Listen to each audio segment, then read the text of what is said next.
What is good, people? Satsuki the Savage here, and today I'm going to be talking Quintessential Quintuplets, or QQ, pretty much the ending and everything it entails. Now, this video was very long overdue, and I was slacking on it because I can't lie, when I read the last chapter, I felt very indifferent about it. I thought it was mediocre. There was some good in the chapter, and there was some bad in the chapter when I initially read it. But I'm here to say that after rereading it, after sitting on it all this time, I actually like the ending a lot better than I initially thought. So let's get into why I had issues with it in the beginning. The reason why I didn't like this ending initially was because we didn't actually get to see Futaro and Yosuba kiss. And it's not like that's a huge thing, but it's just that this wedding has been teased throughout the story sporadically. We just see the wedding here and there. We're getting flash forwards.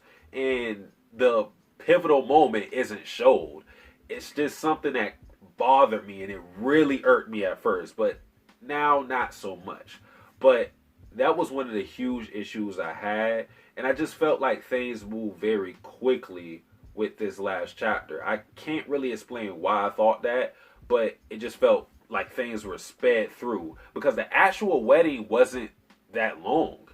Pretty much most of the chapter was just us seeing the quintuplets and the aftermath of the 5 years and everything, like what they're doing with their lives.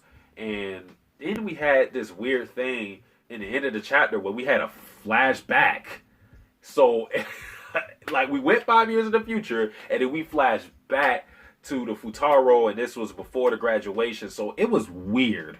It was weird. I don't know why that was added, and it still weirds me out now because it made it seem like everything was just a dream. So it was like, that was very odd. All right, so I didn't really like how things ended on that front. I thought we could have had a better ending in that respect.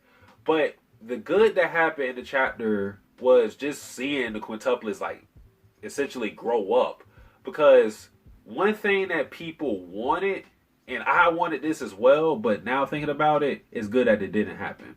We wanted to see the quintuplets end up with somebody. We didn't want to see them 5 years in the future not paired up with anybody, just being alone, whatever, relationship wise. So when we got this time skip and we seen all the quintuplets and they're seemingly single, it kind of felt like damn, man, you just feel bad for them because like after they lost the Futaro sweepstakes, then it was just like they were donezo. But I'm glad that the author didn't just write some characters just to be with the quintuplets, because it just goes to show you that the quintuplets should not be defined by who they were with. And the same goes with Yosuba, who got with Futaro. She shouldn't be defined by her relationship with Futaro. And I like the fact that they didn't end up in a relationship because, again, it just puts more focus on their characters instead of who they're with. So I thought that was a good choice by Haruba. He could have listened to the crowd. I don't know how, if we're in a majority or minority or whatever, but good thing he didn't listen to us, because I think this is better, actually thinking about it.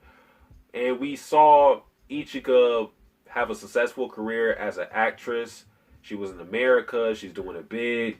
And I do wish we got to see things like that. Like actually see it. Like actually see Ichika acting.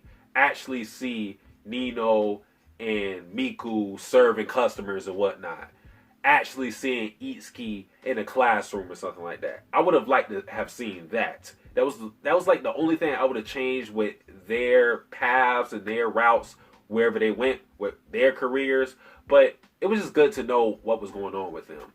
Seeing Nino and Miku run this shop, this restaurant, very cool, because we know this is obvious for Nino, but Miku, this is something that was molding itself throughout the series. She could not cook at all from when we first saw her to her gradually learning and taking cues from Nino. So I like that, and I just love their relationship because I think they out of the quintuplets, I think Nino and Miku have like the best dynamic, at least in my opinion. So I'm glad that they're running that shop together. So that was cool. And we saw, like, this is a little moment that seems significant only because of one thing, but it's significant because of two things. We seen Yotsuba get the earrings of her mother, her late mother. And of course this is significant because it's her mother. But it was also significant because the person who gave her the piercings. You have to think about this. Nino gave her the piercings, and if you remember way back, Nino was terrified of that needle. Like, she wanted Futaro to pierce her ears, but she was so scared to do it herself. So it was significant on that front just to see how Nino grew from that. Of course, she's not getting the needles herself, but she's actually doing it for Yotsuba. So I thought that was a cool addition. I like the talk with Futaro and I cannot remember his name. The quintuplets dad. Damn, I can't remember his name. I like to talk with him because he's such a stern dude. He's so kind of like robotic. But on this occasion, he's drinking because he's happy. He asks Futaro, is Yotsuba happy? So, he cares about his daughters. He really cares about his daughter's happiness. And even though he didn't outright say it, like explicitly say it, he gave Futaro his blessings. So that was just good to see on his part because, like I said, he's such a stern dude. He's so unapproachable that getting his blessings, that means you've done right. Like, that's it. Like, he is the final boss. After you get past him, pretty much everybody's going to give you their blessings because they're not as cold-hearted as he can appear. All right? So, yeah, that's pretty much what happened in the chapter, though. There were some moments with Futaro and Yotsuba, but it's not that much to talk about other than the bell kissing thing, which I said this before. With that whole bell kissing thing, I felt like it wasn't needed because we weren't going to know who it was, and I didn't think it mattered. Like, there was no way to tell who the bell kisser was. So things like that, like, oh, because you kiss under this bell, you will be together forever. Or what they had earlier in QQ with them dancing, and you had the quintuplets all touch Futaro that one time while they were having a dance that was supposedly, if you dance with someone, you're going to be with them forever, whatever. Like, those plot points did not seem significant because in the end, it was only going to be one person, and it was not any way you could tell who was a part of those things. Because with the whole dancing thing, all the quintuplets touched Futaro. And with the bell kissing thing, we didn't know who the fuck it was until the last chapter. So it didn't really matter. So, yeah. Overall, though, I'm glad to see where the characters went. I think everything wrapped up nicely when it came to the characters.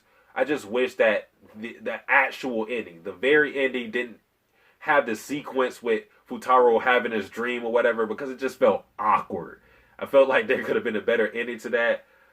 I would like to see a further epilogue or whatever to actually see the quintuplets doing their careers and whatnot, but I don't think we're going to get that. I think it's just ended. Negi Haruba also said that he wishes to do some other manga, and I think he's straying away from the whole romance thing, so I'm interested to see what he can pull off because I like his art, I like his comedy, so whatever he puts out, I'll check out and we'll go from there. And I'm interested to see what genre he's going to try to get into.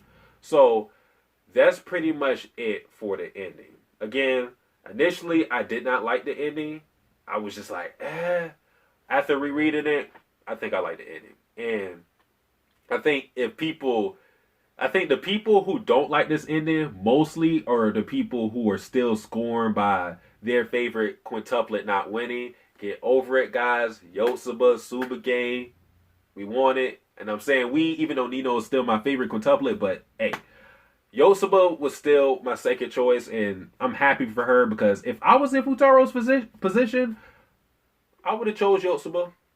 Yeah, I would have chose Yotsuba. Either Yotsuba or, as uninteresting as I think she is, I would have probably chose Itsuki. Maybe then Miku, then Nino, then Ichigo.